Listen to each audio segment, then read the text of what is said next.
for being here. And then Sid, are you able to spotlight Omar and myself?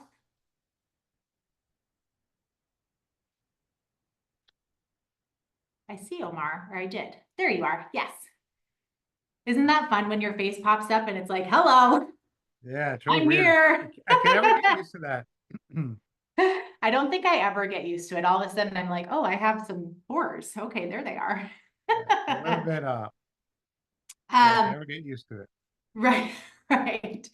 Well, you guys, this is such a treat for our master agency to hear from Omar tonight. If you have not had the pleasure of meeting this fine gentleman yet, I want to welcome you.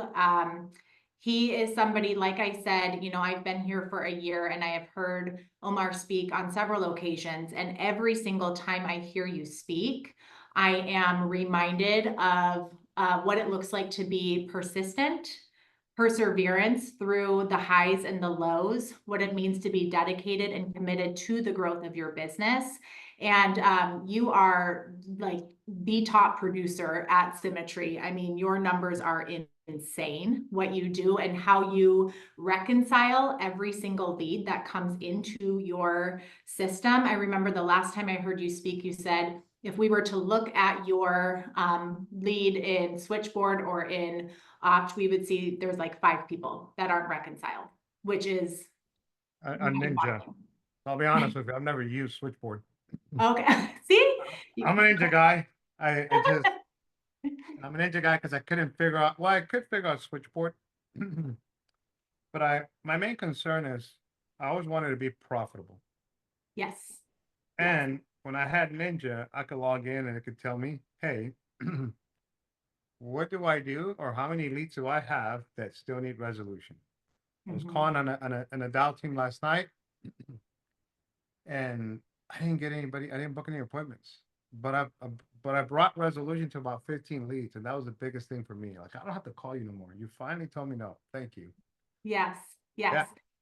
And sometimes those no's we can be grateful for because like you said, it's like, okay, they don't want this. Now I can move on and I can serve the people that are truly looking for my help, right?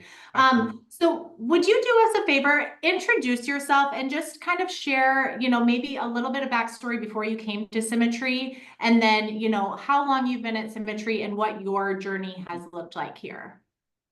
Yeah. So, oh man, how far do you want me to go? My name is Omar. I am agency director here at Cemetery Financial Group. I've been here, I'm going on 7 years. Started at the beginning of 2018, was my very first year. And I came from the restaurant industry. And just so you all know, I was a restaurant manager all my life. I thought that's what I was going to retire from. But one day, the company I worked for did me a huge favor. And, you know, I'll go back a little bit. It was a Saturday morning, about 4:30 in the morning. My wife was sick and she had a fever. And I needed to get to the restaurant. And Saturday mornings, we got there by 5:30 because we opened up for breakfast. And I needed to get there.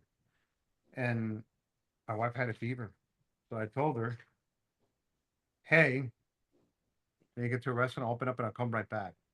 I say that and it still is very difficult for me to say. The new Omar, I would tell you, I would have not gone anymore. That's what I've done. I would have made this a priority. Let me see if I can. Can you hear me better right there? Yeah, there All you right, go. there we go. I would have made my family a priority and I would have not gone. I would just take him to the hospital. But that's what I did. And the reality, as bad as I feel, that's what I did, right? And it helps us understand where we were and where we are now, right? But I did go to the restaurant. I opened up, I got someone to come and cover me. Was back by 7:30, 8 o'clock, took my wife to the hospital. Luckily, it wasn't anything major, but enough where she had to get some antibiotics, things of that nature. She had a kidney infection, something like that. But it was really, her fever was spiking. While I was in the hospital, I was getting text messages from my boss saying, hey, where are you? Just, hey, I need you to come back, things of that nature. I got back home and you got to understand, for me, that was a big income. I know there's a lot of big earners right here, but I was making about 178, $180,000 a year. Like that was my salary. And it wasn't even my salary. We used to make $384 every 2 weeks, and the rest we used to make 9.5 to 2% to 10% of the profits from the restaurant. In addition, you can qualify for bonus and stuff like that. So I would make about 178, $182,000 a year.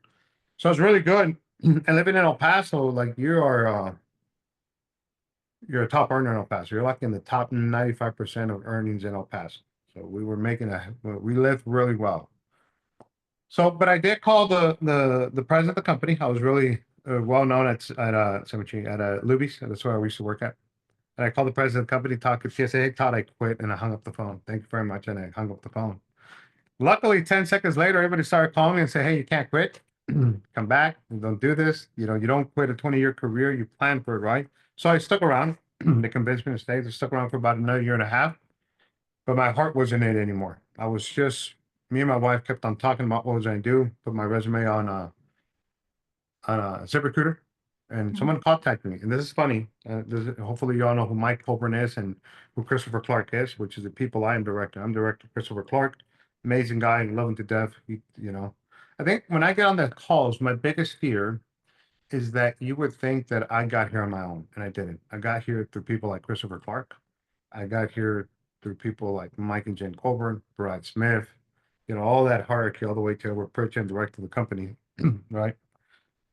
Can't take away Brian Pope, Brandon Allison, Casey Watkins, and Mary Allison, right? But that's how I got here. But I guess that's my bigger fear that you would think that I'm that good. I'm really not that good. I just hang around with really good people. But I start right here, and I basically put my ad on my resume up on ZipRecruiter, and Mike Colton reached out and said, "Hey, we want to interview you." I said, "Excellent." I had already looked at all the videos from Cemetery, and all people come to Cemetery and they need to learn more about it. I just came to the interview and I need to get hired. My mind was set.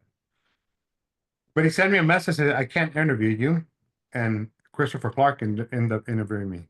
So that's how I wound up into Christopher Clark, and here I am. I wasn't a big builder. I wasn't a builder, basically. I didn't build anything. I didn't do anything regarding to building for 3 years. And the reason I didn't do anything because I was scared. And the reason I was scared is because my wife had told me, "Hey, let him take the cars, let him take the home. If we can make $5,000 a month, that's all we need in El Paso. It's not a big deal." But we couldn't survive all 5,000 paying the home, the cars, and everything, the lifestyle that we had.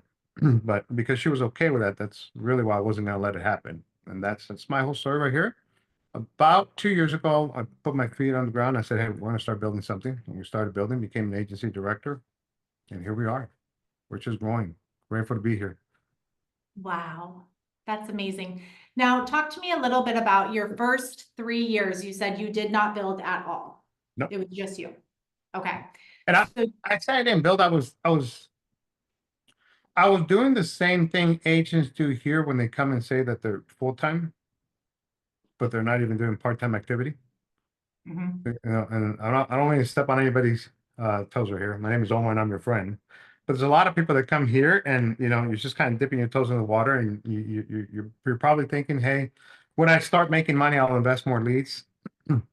When I start, becoming profitable, I'll invest in more leads. When people start answering the phone, I'll dial more," and it never happens. You actually come and decide, and I think that's the biggest problem right here. I had decided I was going to stay here. You'll hear at Cemetery that everybody has a quitting story. My name is Omar. I don't have a quitting story. Never did it cross my mind to quit. I never had a I don't have a big financial story. Like there was some times that the money was tight, but not enough where I was struggling so bad. And the reason I don't have those stories is because I heard everybody else's. And because I heard everybody else's, I didn't want that story. I mean, I grabbed onto the Jim Larson story, the Jamie Susie, the Mike Colburn, all the people that have the success. I locked into their story of being successful, but I ignored their stories of being stressed out and stuff like that. I didn't want that. Okay, I didn't want that because when I got started right here, a lot of people come here and they make decisions. Okay, and the problem is you make a decision today to buy leads, and then tomorrow you make a decision to dial. And then the next day you make a decision to buy more leads. See, for me, I didn't. I made a commitment. The decisions were already made. And I think that's what happens. A lot of people come here and they make decisions every single day. See, when you make a commitment, the decision has already been made. It's kind of like when you get married, right? If you get married, you make a decision to get married, but when you go in front of a judge, when you go to an altar, you make a commitment. That is a huge difference. See, when you make a decision, you're going to get married. But when you get married, that commitment has been made. And you don't make a decision every morning to stay married. You made a commitment already. You don't have to make that decision. And I think that's where a lot of people fail. They come here and they make a decision. And also they think and they grab the four cornerstones, says this one applies to me, look, this one doesn't apply to me, this one does. And all of a sudden you're like, wow, that one that didn't apply to me became my kryptonite. My name's Omar. I don't know how I got to that answer. So, Anna, what were you asking me? I, I don't even remember. I just love where you went with that. Talk to me about what made you, when you were interviewing here and when you were having that conversation, what made you make that commitment? The leads, Okay. the leads, the leads, the leads. Like I want, I'm an introverted person. If you see me at a conference, I'm never reaching out to people. I'm the quiet guy that kind of walks around. Well, I'm the same thing with my friends. You know, I didn't want to reach out to them. I didn't want to tell them about this stuff like that. And I'm gonna tell you that was a big mistake. Last year, I reached out to. Well, actually, they started reaching out to me, and because I think I was a little bit more confident. You got to understand, I came from being a corporate employee, company car, credit card, the whole nine yards. I came here to be a salesperson. Until I think my ego was in the way. I was really embarrassed. I didn't want people to know I was a salesperson. Okay. So I didn't reach out to warm market or anything like that because I didn't want to do that. So when I saw that there were leads, I would buy leads. Okay. Chris said, hey, you need a book 50. So I talked to Chris. I said, Chris, I want to make $10,000 a month. Well, back then you started 60% commission. So that's easy. All you got to do is submit $10,000 a week. Okay. So all I got to do, fine, I'll do it. So I got on, bought $200, $280 worth of leads. I booked 12 appointments. And I got Chris, hey, I can't book anymore. I'm at 12. And I've been down like crazy. You got to understand, I did this part-time my first month. So I was working from like 3:30 in the morning all the way to about 6 o'clock at night. Okay. I was only off on Wednesdays. Because you know what? Because I didn't say this, but I had transitioned into produce business. I had quit Luby's and I went to the produce business. A good friend of mine reached out to me and said, hey, I know you're quitting Luby's. You're not happy. Come help me run my company. So I went over there. I had a lot of experience in scheduling things that I interested. So I went and did that. But I was only off Wednesdays and half a Saturday. Like I went from bad schedule to worse schedule to making $178,000 a year to making $125,000 a year because I thought I was going into something better. I wasn't looking for a better position. I was looking for a better life. So when I got there, that's what I did. So what I did is I booked all those appointments, and then on Wednesday, I was booking them from Wednesday or after 6 o'clock every single day. I got to 12, reached out to Chris, and he said, that's not enough, man. I told you 15. And he hung up the phone. I think I'm being a little bit more dramatic, but that's all he was. So I told my wife, hey, let's get apart. And I think we did this for 6 months. Friday nights were our date nights. Okay. So I didn't want that to go away. But our date nights changed into we would get in a car to Starbucks and we would drive around the entire city, door knocking anybody that wouldn't answer the phone. Okay. And that was me working a full-time job. I was working about 70 hours a week. And I was also working at cemetery. I was probably putting about 35 hours a week. My whole goal was that month was the only month I was going to do that because the next month I was going to quit. And I had already given a notice. So it's not like, hey, if this works out, I'm going to quit. No, I had already made my decision that this was going to be where I was going to be. And I had already gave my notice, so I had to make it work. I told my wife, hey, just bear with me this month. She was used to it already. She says, you do this, that's like your normal life. Don't worry about it. So I did that. And when the next time came in, I just drove in full time. And that's what I did to get started. Wow. Okay. And when you say that you bought leads, now you started at a time where we didn't do our applications online. You were driving to houses, sitting I knee to still knee. did paper applications. I still got the paper ones. Okay, okay. So not only, I mean, I think about for anybody that's new here, sometimes we think, okay, I have to sit and call people for, 2 hours or 4 hour sessions, 1 hour sessions, right? And then you book your appointments. I want you to take a step back and just realize how this industry has shifted.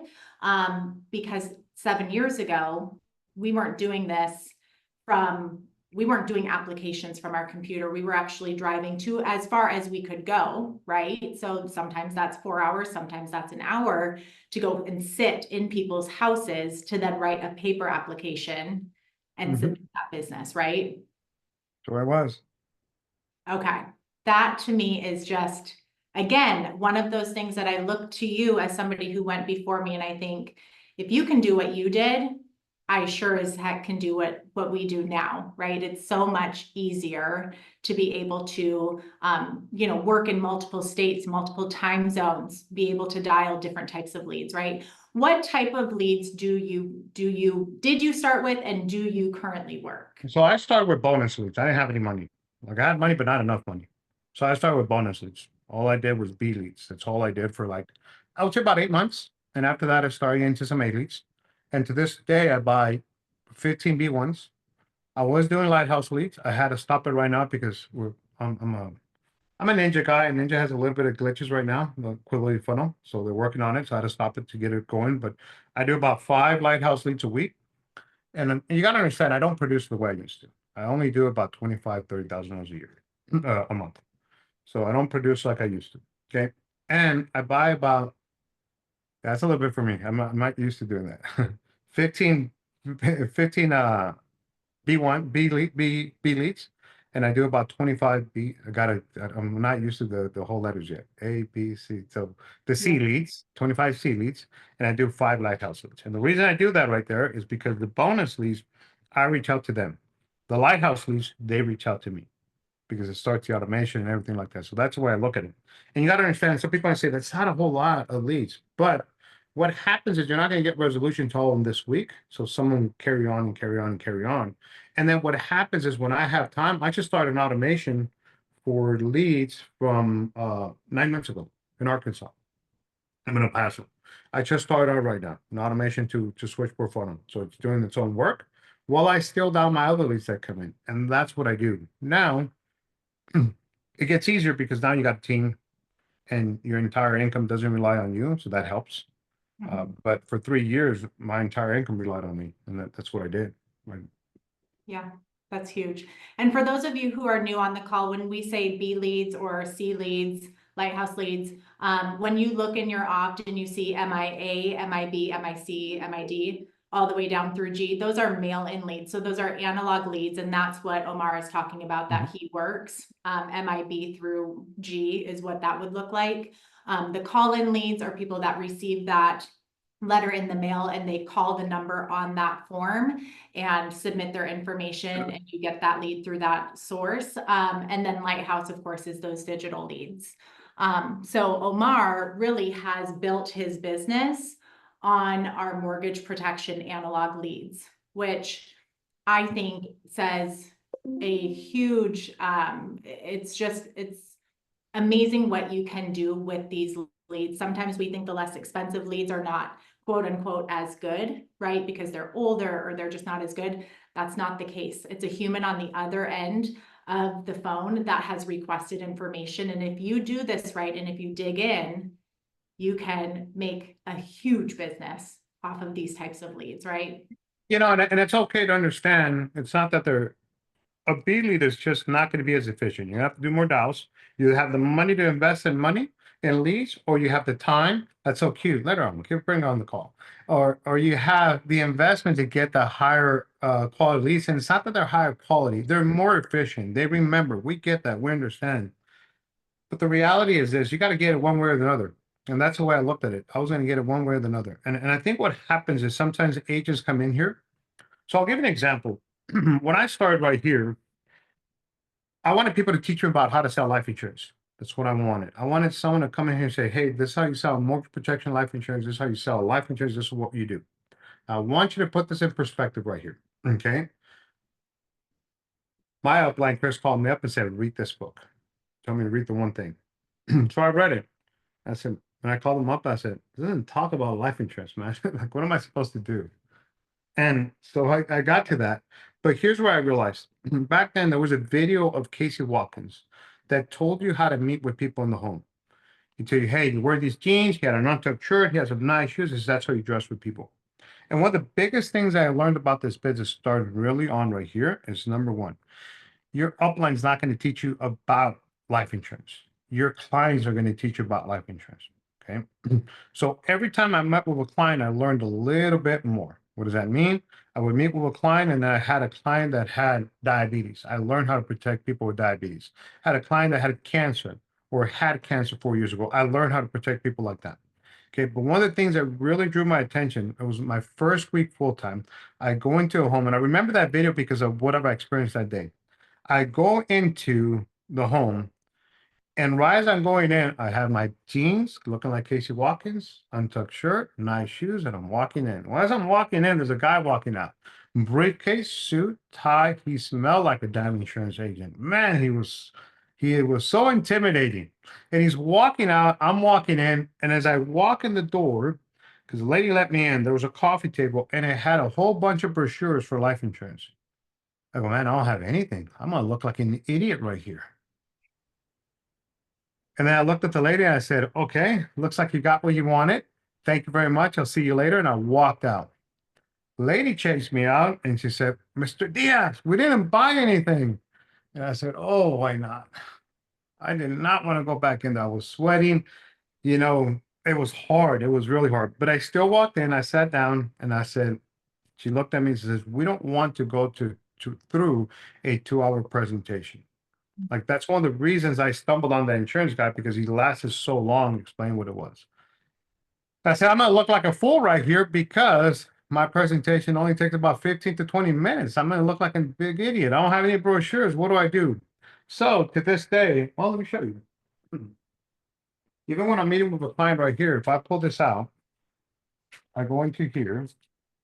To this day, I carry the symmetry script. It's laminated and right there. That's what I did. So I take out the script. She's thinking I'm writing things down. I'm really not writing it down. I'm actually seeing what the next thing is on the script. It takes me probably about 13 minutes to go to the whole darn thing because I'm nervous. I'm going faster than normal, and I talk fast as it is. By the time I'm done, then I go into the explanation. I showed her mortgage protection term and mortgage protection ROP. That's all I sold for 3 years. I never sold an IUL. Those of you who are hooked on IULs, I love it. This is great, but I never sold an IUL for 3 years into the business. But I went in there, I did that. The lady looks at the husband looks at the lady and says, Mr. Diaz, we'll take the ROP. And I said, really? You want that? And the guy gets mad at me, the husband, and he says, well, isn't that what you're here for? And I said, wait a minute, but you just went to a 2 hour presentation. I just spent 15 minutes with you right here. I don't get this. He says, everything he said made no sense. We don't know anything about life insurance. The way you explained it was just so simple. And that's when I said, okay, let's do this. I got this. And I kept going and going and going. And to this day, that's what I've always done. I don't deviate. I imitate. That's what I do. That's why I do things. I love that because I feel like it is so tempting, especially as a new agent or somebody that's been here. I've only been here for a year, but sometimes you can see bright, shiny objects, right? Mhm. Like we have the IULs over here, we have, this over here, or whose script is better? Is this one or this one? But at the end of the day, it's finding the script that works for you and sticking with it, memorizing it, laminating it, knowing what you are presenting to your clients. Because I would imagine time and time again, now it's like you've nailed this. You know exactly what you can offer. Mhm. And it's really simple for me. And now I can tell you, I've probably done over 1,000 IULs. But at the beginning, all I did was mortgage protection ROP. That's all I really did. Yeah. Wow, that's huge. Yep. Um, Talk to us. Apologies, by the way, for my daughter. She was having a little mental Nothing to breakdown. apologize. That's why we work from home. Hmm. She's 7. She's a dynamite. Talk to us because like I've mentioned, we have a lot of new agents. And what I mean by that is, people that are just starting or even people that are here six months in, 9 months in. I still think we're new. I still feel new, right? I feel Um, new sometimes. Yeah, right. I mean, we are always learning in this business. No matter what level you are at in this business, there's going to be new things to learn, right? Mhm. And I think part of our process here, so much of it is we're learning about ourselves, Mhm. right? Um, and part of it is learning what we sell and believing in what we sell. But talk to us about any specific obstacles, maybe at the beginning of your journey and then maybe even recently, right? Obstacles that you have come across and how you have overcome that, because so much of this business is your mindset and your emotional stability and that commitment to growth. Can you think of any specific times that you've come across just something and you're like, man? You know, I can't think of, like, I don't have a, well, I do have one specific thing that happened to me, but I think the biggest obstacle for me, and I think for a lot of people, especially working in corporate America, you have to follow a schedule. And when you come here, you don't have to follow a schedule no more. And that transition is so hard. So I would tell you, one of the biggest obstacles for a lot of people, it wasn't really hard for me, but it was for, but I see this in a lot of people. They fill a schedule, like they know when they're going to dial, they know we're going to do this, but they don't fulfill it. There is a huge difference between filling a schedule and fulfilling a schedule. And I would tell you, if I look at my schedule, I always have it pulled up, okay? And I look at my schedule, I know it's like a to-do list. Everything on that schedule got done without fail. Everything got done. And I think a lot of people, they can look at your schedule and they can put, hey, I have downtime right here. And that's when I clean the restrooms. I have downtime right here. And that's when I mowed the lawn.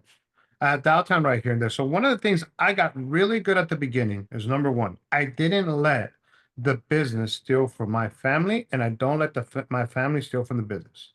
My wife knows when I'm working, my kids know when I'm working, and my clients know when I'm off. Because if a client calls me up and say, "Hey, I need to meet with you on Sunday," I'll say, "Hey, I don't work Sundays. I mean, there's Omar, but I did work at the beginning. I did."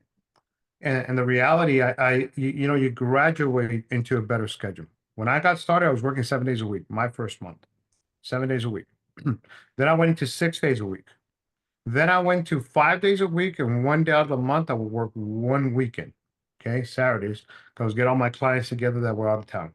Then I went into 5 days a week. I don't work Saturdays, I don't work Sundays anymore. And then I went into working 3 days out of the week in production and 2 days out of the week in recruiting.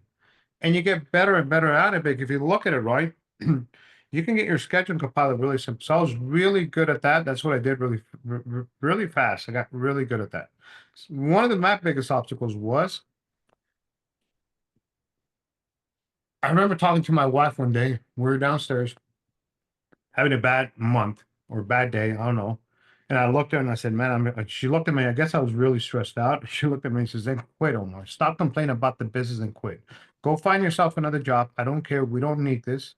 Just quit. I don't want you to be like that. And I looked at her and said, man, that was mean. That was really mean. My wife's a pioneer. I'm a creative. I don't talk that straight. She doesn't care about anybody's feelings. So that right there paid me a vision. If I quit, I was going to have to go work 75, 80 hours a week. So at that point, I just went in and started down again. And here's where we go wrong. I think a lot of agents, when they come in, they want to find everybody's obstacles. You know what your obstacles are. You just got to get good at saying, hey, I know what they are, and just go out there and do them. For some of us, it's, hey, maybe I want to watch Netflix. Others, hey, I sit on the couch too long. Others might be the simple fact that I, here's what I learned. There's a lot of agents that they come into calls. Oh man, I'm sorry. My name is Omar and I'm your friend.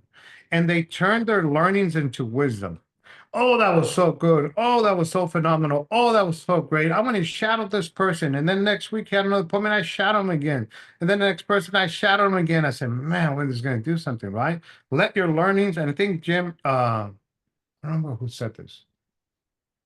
Jim Rohn, I think it was who said this. But let your learnings turn into action. Don't let your learnings turn into wisdom. Whatever you get from right now, you let it turn into action right away. You go out and you apply it, right? So I'll give you an example. There's a lot of people that went to conference, right? It was awesome, right? And a lot of people took down a whole bunch of notes. And if you haven't applied one, two, three, four, five things from you got from conference, I'm sorry to tell you, you went on vacation. You didn't go into a leadership development meeting. And a lot of people, unfortunately, did go on vacation. That means I'm excited. I did that. I felt good, but I didn't come out of there with an action plan on what to do. And the action plan doesn't need to do anything. Okay. You know, I look at what I did from Ignite, and that's where I think I'm really intentional right there. I said Ignite from a conference, but I wrote down the things I was going to apply, the things I was going to change, and the things I was going to teach. And that's what I think if you keep it that simple. I was on a call the other day with Everett Pritchard and Brian Pope. Like, who else can you be with Everett Pritchard, Brian Pope? And when they asked Brian Pope, hey, talked about the business. What is the easiest thing about the business? He said something that really made it so easy. But I guess when you're Brian Pope, it makes a lot of sense and so impactful, right? What Omar Diaz says is not a big deal. When Brian Pope does says it, so think of it like this: Brian Pope said this idea, and I just wrote it down. Keep this business simple. Have enough sales activity to have sales activity to get good at it. So if you're new, you gotta have enough sales activity to get good at it. He said it just like that. Develop a sense of urgency. When you wake up, develop a sense of urgency. But he said something right here to avoid failure. You do that by writing enough business and having enough activity. That's how you avoid failure. Like when Brian Pope said that, I said, man, it sounds so impactful when he says it. When I said it, everybody just kind of ignores me, you know? But you think about it like that, but this business is so freaking simple. Yes, it's not easy, but it's worth it, but it's so simple. Product knowledge and sales knowledge, you will figure out right here. And you will figure out because you met with enough clients and you gave a damn about those clients and you got them protected. And when that client gets the client, that's a perfect opportunity. It's kind of like when you go into the restaurant business, you're sitting down or you're managing it and a client has a complaint and you go out to meet with that client, right? And that the food is raw, there's a hair in the food. I don't know, 100 things happen when you work in the restaurant business for 20 years, right? But here's what you know, that is a perfect learning opportunity. When you get a policy to the client, that is the best perfect opportunity right there. When they get approved, you learn nothing, you help somebody. But when you get them decline, you have learned so much, but you haven't helped anybody. Now, because you learned something, you can help somebody. When you help somebody, you have learned nothing, you just help somebody, which is great. That's awesome. But when you get someone decline, you haven't helped them, but you have learned because you can go get that information and learn from the underwriters. And a lot of people, they don't do that. They kind of quit right there. Okay. Taking an application is not the goal, it's getting an issue the goal, right? Getting that client protected. And I think we give up somewhere along the way right there. Mhm. So, man, I get so off subject right here. I'm sorry, Anna. No, I love it. And actually, you just said something that completely resonated with me. I want to say I'm grateful when I get declines, and here's why. If we were to work at one specific carrier and you get that decline, guess what? We can't serve that client anymore, right? What a privilege we have being at Symmetry and having several different carriers that we get to work alongside. So let's say you get a decline at one carrier. Well, guess what? Our client knows that we have more options for them. And we can look and see, why did we get that decline? Okay, well, now we know these are now the options on the table for you, and find that best option that is suiting what their needs are. And I think that is something that sometimes I think we can take that for granted. You know, we see all these carriers and we're like, we have all these options, but we don't really realize what value that brings to our client. Mhm. Because they're out there, they're trying to shop around. They don't know, A from Z. They don't know which one is the best for them, but we do, right? So when we get that decline, we can pivot. We have that option here. That's a privilege. And you can learn so much through those declines on where you can pivot to, right? Yeah. Absolutely. Talk to us. You mentioned at the very beginning of this call, profitability was a really big deal for you. Talk to us about how you became profitable, what that looked like for you, and if you're willing, what was your most profitable month? Most profitable month was $96,000. Was my most profitable month. And I would tell you the reason this business became so profitable for me is I think it comes a lot from my background. When you get paid at the restaurant business and you have to treat it like your own, like the gas bill wouldn't get paid if you didn't sign off on it. You gotta understand. And you didn't sign off on it, you didn't get paid. And if it got shut off, it was your fault. So I was really used to running a profitable business. That's what I was used to. So when I got here, I immediately asked for a P&L. Like, where's our P&L? And a lot of people reached out to me, people higher than me. They knew what a P&L was, but they had no clue that we needed one. So I developed a P&L. On my third month, I had a P&L. I have my business all the way from 2018, every single P&L and every issue policy that I have. I have it. And my goal was this. I want you to think about this right here. I want you to picture that you went to the grocery store and you bought $300 worth of groceries. Okay. 2 bags, each have $150. Okay. But when you get to when you get home, you get 1 bag, you put everything away, and you get another bag and you throw it in the trash can. I think that's what people do with leads. Okay. They buy leads and do that. So for me, as soon as I got in, my whole goal was I'm going to bring resolution to every one of these clients. I door knocked a lot. I did a lot. And I got to understand I wasn't recruiting, so I had a lot of time I had. And when you come from working 75, 80 hours a week, I don't think I've ever worked more than 45 hours a week right here. But working 45 hours a week right here, intentional hours, like actually working. When I work, I work. Okay. It wasn't that hard. So I did that. And that's why I became very profitable. And a lot of people think that, hey,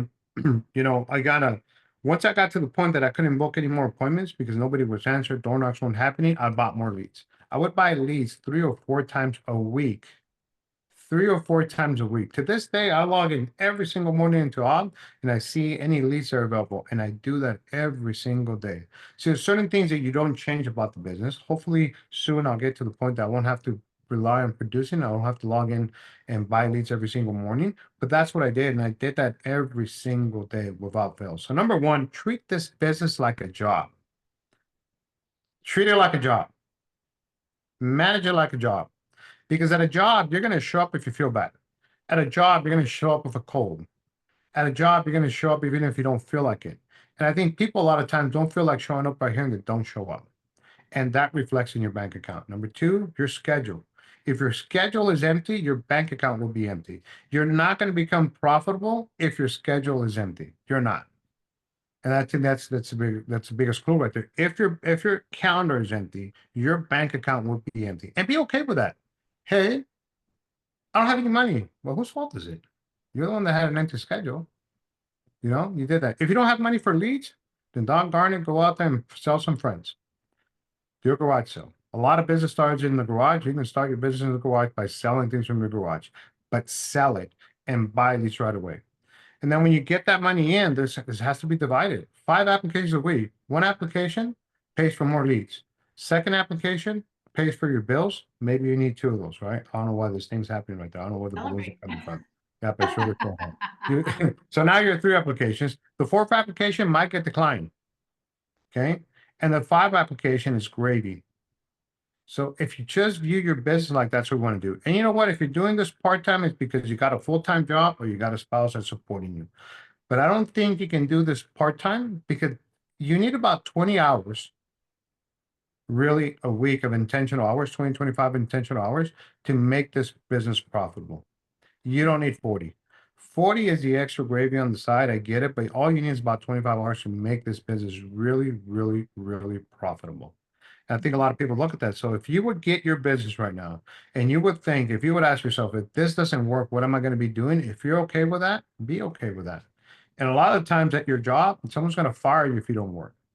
No one's going to fire you here, but at one point, you are going to fire yourself.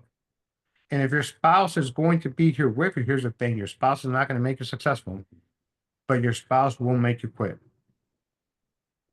And a lot of times we want that spousal support. Well, they're not going to give you your support if you're not doing a darn thing. That's just the reality. And I can talk like that because this is not my call. I'm probably a lot nicer than my call, but no, that's not what I mean. Good. So your Good. calendar equals your income. And that's how you become profitable right here. You do. But you don't become profitable by saying, hey, picture this. I want you to picture you're running a restaurant. You want to become more profitable and you stop buying food. Will that really make you profitable? And I think people make this business like this, right? I want to become more profitable. I'm going to invest as my in leads. Well, no, it doesn't work that way. You want to become more profitable, you get more leads and you bring resolution to them. I was looking back, I was talking to my bait shop this morning, had a client that I started talking to September the 17th. And she ignored me. She ignored me. She ignored me. Finally, yesterday, she called me up and she says, hey, let's do this. We did it. And then he says, let's do one on my husband as well. Okay, we'll meet later because he's not here, but we do it. But it's just constant follow-up. Tag your leads, separate them. If I look at my past right here, when I got started, I had my leads separated, call clients, door knocks, everything went in folders. Now you have funnel. It separates everything for you. It is the coolest thing. But I think too many times, I think the easier it is. Yeah. Do you know the longest time you've had a lead that you brought resolution to? I don't know, but I'll tell you this. When Ninja started last about a year and a half, about a year and ago, Brad reached out to me and says, "Hey, once you start working back on leads, or once you start doing the calls for Ninja," I said, "I'll do it. No problem." So what I did is I got all my leads from 2019, 2020, and I put them into a workflow in Ninja. Okay. And I wrote over $18,000 that month just on those leads from 2018, 2019, 2020. Just on workflows. It did on his own. And every client that I met with either got the client somewhere else or something happened or someone didn't follow up, but I didn't. I said, I'll do this. And I did that. And so it's about, and here's what I'll tell you. I follow service and hospitality went out the door a long time ago. Okay. One of the things I'm really good at is bringing service and hospitality to the clients. Okay. When I get a client approved, I call them up and I say, hey, your policy's been approved. It's going to be in the mail. Here's what's going to happen, all that. On their birthday, I have every one of my clients on my phone. I send them a happy birthday message. Okay. Some of you like social media. I'm not a social media poster. I can't say I don't like social media because I like watching social media from time to time. I actually don't have TikTok on my phone because I will live on there. So I identify right there, say I have to take TikTok off my phone. But here's what I'll tell you. One thing I'm very good at, you'll never see me post on social media, happy birthday to anybody right here. But if I know you and you're my friend, I'm going to send you a post I'm going to send you a happy birthday message if I have your phone number on your birthday. If I know it's your birthday, I will do that. And I think that's what clients do. I send them a happy birthday message every single time and they respond. Sometimes, thank you, Omar. Sometimes they respond, who is this? I had a client that responded last month. Hey, who is this? It's Omar. Which Omar? Oh, man. Your insurance agent. Omar, we lost your number. How are you? We've been wanting to meet with you. We want to increase our coverage. Boom. We got another client. Her husband died two years ago. Hey, Jose Perez. Got a phone call. Say, hey, Jose's gone. He died. It was an AIG policy paid out within 7 days. Say, you got two things right here. Do me a favor. Give me the name of your funeral home. Says what for, and tell me who's taking care of it. Got it. Got all the paperwork filled out. 7 days later, she got a check. Calls me up and says, Omar, I need insurance on myself. Can you help me? Absolutely. Omar, when I got there, it says I need insurance on my daughter, on my two kids. Got it. When I left, I was gone, got a phone call from her sister, her brother, and her sister-in-law. Says, Omar, we heard you took care of Rosario. He goes, I did. We need life insurance. Absolutely, we'll help you. But the thing that struck me the most is this. I went and met with her other brother because he called me as well. Said, Omar, I need this life insurance policy, $10,000. I ran it with Mutual of Omaha, the best rate we got. Looked at me, I looked at him and says, hey man, you got this policy a while back. It's gonna be about $12 more with Mutual of Omaha. I said, okay, I'll take it. No, sir, it's going to be $12 more with Mutual of Omaha. You're fine. Take what you have. Goes, no more. What you did for my sister means more than anything. I'm going to cancel a policy. I'm going to go with you. Got to understand, there's going to be $12 more a month. And I said, it's about $130 per year more that you're not going to save. He says, Omar, you don't understand. I'm canceling. I'm going with you. And I think people are too afraid to answer the phone from customers because they think they're going to complain, because they think they're going to cancel a policy. You know what? If they're going to cancel, they're going to cancel it. Answer the darn phone and tell them, hey, I'm here to help. I want to cancel my policy. Okay. This is what we need to do to cancel it. Okay. But before we do, you have any questions about it? Like, why do you want to cancel it? And you'll find surprise. But I'm still going to help you. But I just want to know why. Did I do something wrong? Did I mess up? Did I give you too much coverage? Was your premium too high? Did someone sneak in right there and tell me, hey, this is going to be better? You know? And I don't think people look at that right there. Service and hospitality went out the door a long time ago. You can Yeah. put it back in. I love what you just said. I think that is so huge. And I think, if all of you guys just heard really what Omar is saying is, take care of your clients, serve them, answer the phone. And just those little things like those birthday messages, they go a long, long way. Because it's not just a transaction, right? Now it's this relationship and a trust factor that they've built with you as their insurance agent and somebody that, they highly value and highly respect. That's huge. Omar, I want to be so respectful of your time. We are on the hour right now. I want to thank you so My much pleasure. Thanks for having me here. That was really cool. I really Yeah. appreciate it. Well, we're thrilled to have you. You guys, if you are on this call, can you go ahead and just drop one thing that you are taking away from this call? Omar, I want you to be able to read this and know that you made an impact tonight on this master agency.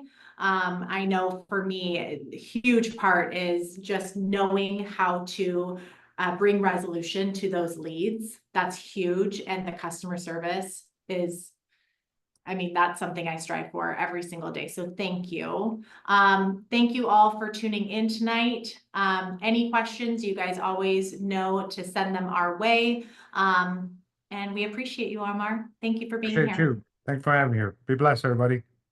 All right. Bye, guys. Have a great Wednesday night.